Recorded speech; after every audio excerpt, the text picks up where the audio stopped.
I'm Katherine, and this is my big wheel of emotions on my big gigantic pillow. You've probably seen the emotion wheel before. I'm not sure if anybody's ever explained it to you, but here I am, and I'd like to tell you a little bit about it. So on this big gigantic wheel of emotion, I want to start off in the middle, and the center is our core emotions. So those are sadness, disgust, anger, fear, surprise, and happiness. Underneath our core emotions, there's often more distilled, more attuned emotions that often help us understand ourselves a little bit better. So, for example, underneath sadness, there could be feelings of guilt, abandonment, despair, depression, or depressed feelings, loneliness, or boredom. Okay?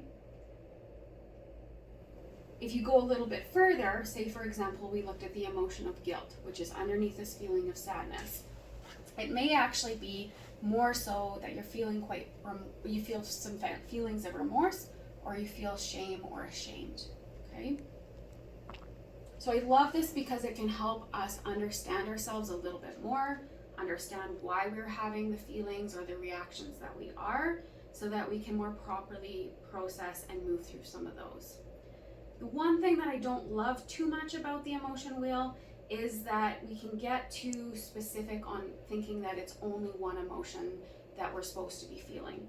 In actuality, it's quite common to feel multiple of these. So for example, since we were talking about sadness often goes hand in hand with anger. So it's not that I'm feeling just sadness, sometimes I'm feeling mixed emotions with anger as well. You can also go as far to say that sometimes we're feeling both happiness and sadness. That's often very common as well. You're just getting more into these more specifics as you go. Hope that helps. If you have any questions, let me know.